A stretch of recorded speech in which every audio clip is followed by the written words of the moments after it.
Hi, my name is Logan Hildebrecht, tenderfoot or second class scout with Troop 72, located in Fairborn, Ohio, sponsored by the First Presbyterian Church. We are here today to interview a veteran for an Eagle Scout project that is in association with the Fairborn Veterans Memorial Project and the Veterans Voices Project, located on the campus of Wright State University. Would you please introduce yourself to the viewing audience? I'm Joseph A. Blake. What more do you want? Okay. And can you give the name of the branch of service? Yes, I served in the United States Army. I had a tour of duty from 1958 to 1964. Spent 2 years on active duty with the Army, 2 years on inactive reserves, and 2 years on an inactive reserve list. Okay. And when and where were you born? I was born in Ware, Massachusetts, W-A-R-E. Everybody has a joke on that one. And on November 24th, 1938. Okay. Are any of your brothers or sisters serve or serving in the military? No. And what branch? No. Okay. And what were you doing before you entered the military? I worked in a shoe factory in Massachusetts. Okay. I worked there for 2 years and 11 months. I dropped out of high school after my sophomore year, and as I said, worked in a factory for 2 years and 11 months. Went into the Army. I volunteered for the draft, and went in. I was inducted on March 27th, 1958. Okay. Did you receive any specialized training? In the Army? Yes. Yes. Okay. I was trained as a tank mechanic. Okay. I was a lousy one. Okay. Did you So I serve? never really fixed any tanks. In fact, most of my career in the Army, I was a maintenance clerk. I kept all the records. Oh, okay. Did you serve any time during war? If No. so, where did you serve? Fortunately, no. Okay. I was in between the Korean War and the Vietnam War. Oh, okay. If you served overseas, do you have any memories of your service? Oh, yes. I served in Germany, at that time West Germany, for, I think, 16 months. Okay. And what kind of memories are you interested in? Just any. There's a lot of memories there. I'm not sure you got enough time or enough videotape. Oh no, we got 2 hours. I think we'll be fine. Just tell a couple. Well, gee, I was over there. I don't know if anybody's old enough to remember this, but Premier Khrushchev of the Soviet Union, sometime in 1959, I think, threatened to use his military and move into West Berlin and take it over. Okay. So I think maybe a week before the date he specified, all American troops in West Germany went on. We okay? Yes. Oh, we went on maneuvers. Okay. So when the date came, I served with the Delta Company, I think 1st Medium Tank Battalion, 13th Cavalry, 3rd Armored Division. And when that date came, we were 2 kilometers away from the Czechoslovakian border, what was called a Fulda Gap, which is a classic invasion route, both ways, both directions. We were 2 kilometers, that's, 1.2 miles from the border. All of our tanks had their cannons pointed toward Czechoslovakia, and they were all loaded with 90mm cannon shells. All the officers and sergeants carried loaded weapons. I guess they didn't trust the enlisted men. All I had was a switchblade knife and a bayonet, a dull bayonet. So it didn't happen. So we went home. But yeah, it could have, I suppose. Yeah. But sometimes I get the impression that, when people think veteran, all they think about is the guys who served during the wars, Vietnam, or if people even remember Korea, more likely the Gulf War, that sort of thing. And that's important, but I think sometimes it's important to remember, but in between those wars, a lot of us served, and we were there. Fortunately, we never had to go into action, but we were there. No, I completely understand. Did you have any special relationships that were formed during your service time? Well, when you're in the military, uh, and you're enlisted, unless you're married, because the married guys could live off base if they had their families over there. But otherwise, you live in one room. Yeah. And yeah, you form buddy relationships. Yeah. You form larger size squad and platoon relationships. Sure, you stick up for each other, for good and bad sometimes. Okay. And how was the communication between you and your family during the service time? Oh, it was good. Remember, that was long before the internet. So we didn't have email, we didn't have, what are they calling it now, Snapchat and stuff like that. It was all snail mail. Yeah. So, yes, I corresponded regularly with my mother. And my mother ended every single letter she wrote me with the sentence, "Don't go near the Russian zone."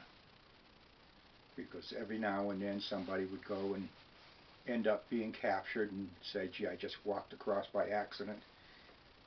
Anybody believes that is a little naive. It was spying, and they got caught. But anyway, I never did. Yeah, well, except when we went out on maneuvers. Oh, okay. I also corresponded with one of my aunts. And for a while corresponded with some of the friends that I had before I went in the Army, some of the people I hung out with. Okay. So. And what did you do for recreation during your off-duty time? Drank. That's pretty much it. We'd go to the enlisted, in Germany, we'd go to the enlisted men's club. We didn't do much else. I mean, we didn't have that much off time. We spent a lot of time on maneuvers. So when we were doing maneuvers, there was no place to go, really, except down to the mess hall where they usually had German beer available. And how were you welcomed home by your family, friends, and other relatives? Well, they were happy to see me. My parents lived in Fort Lauderdale, Florida at the time. My mother worked in an electronics factory, making electrical gadgets, I don't know what. And I walked in and totally surprised her. I was still in uniform. So they gave her the rest of the day off. She was happy to see me. So were some of the other women here. They gave me catcalls and whistles. And how did you readjust to everyday life after returning? Well, I'm not sure how to answer that, dude, because I just did. I mean,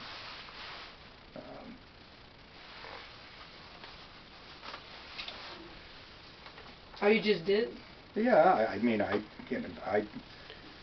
remember, I wouldn't have any issues like PTSD because I never served in combat. So yeah. I mean, getting out was just getting out and going back to civilian life. Yeah. Although I tell you, I don't know, within a couple of days of being in Fort Lauderdale, I went downtown one day and I was amazed because everybody that I saw looked like they were either old, fat, or disabled in some manner. And then I thought, well, wait a second, dumb. Of course, I just came from a place where everybody around me was young, fit, healthy. So it's very different on a military base. And I suppose if anybody wanted to check that out, you could probably go to Wright-Patterson and look at the people there and then come back and Candlelight Estate and look at the people here. Would that give you some idea what I'm trying to tell you? Yeah, that would. And what were some of the life lessons that you learned while you were serving? Self-discipline. That's an important one. And I capitalized on that in college because I did a paper on that. I interviewed a whole bunch of students some who were veterans, some who were not. And I was hypothesizing, I was guessing, that the ones who had been veterans would be much more consistent in their grade point averages than the others, and that was exactly what happened to be the case. I mean, anybody who spends a couple of years successfully in the military has to learn self-discipline, because you've got to get up at a certain time, and you've got things you have to do, and if you don't do them, there are consequences that are not fun. And, Yeah, you want to know one of them? Sure. Sure, you asked me. You know, there were good times and bad times. And when I was serving in Germany, I don't remember what it was, but they really ticked me off. And I'm not good with authority anyway, which is why I didn't make a career out of it. They really ticked me off, so I skipped Reveille one morning. Just didn't show up. And they looked all over the place for me, couldn't find me. So when I came back and I had to be interviewed by the company commander, and I don't know if you want real language here or not, but after chewing me out, the company commander said, "Where the bleep were you, Blake? We looked all over the place for you." I said, "Well, sir, I was here." I didn't tell him where, because that was my secret place. I was in a camp library, in the music room, listening to classical records and reading books on guess what, on war in the military. So, no, I didn't tell him. Anyway, yes, were the consequences there were. I got what was called an Article 15, which means company punishment, which means it doesn't go down in the records. And what it amounted to was 2 hours of extra duty every day for 14 days. So I had to do silly things. For example, one day I had to water the lawn around our barracks, and they gave me a big empty can, coffee can, with holes punched in the bottom of it. And they said, "Now you take this, you go upstairs to the second floor to the water fountain, you fill it up, you bring it back down, and you walk around." And I said, "Well, why not use a hose?" And the sergeant said, "No, you do it this way." So I had to walk upstairs, fill that thing up, which is hard to do, you know. It's hard to fill up a can that big full of water when there's holes all over the bottom, because it's going out one end while it's going in the other. And when I finally got it full, I had to run downstairs with it and walk around the lawn and go back up, and boy, that was goofy. Yeah. So, anyway, I did my thing. And what message would you like to leave for future generations who will view or hear this interview?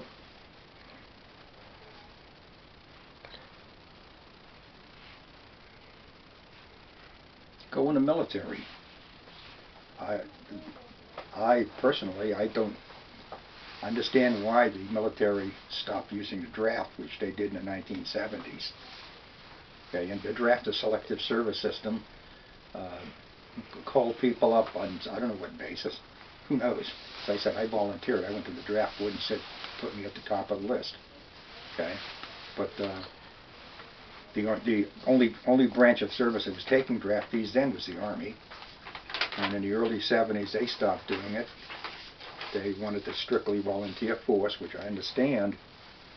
But one of the virtues of the selective service system was that it did pull in a lot of young Americans,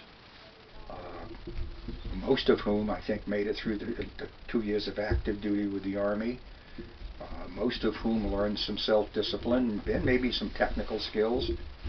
I thought then, and I still think now, I'm a sociologist, so I still think now that there are some virtues to the selective service system, and you know, but we don't do it anyway that way anymore.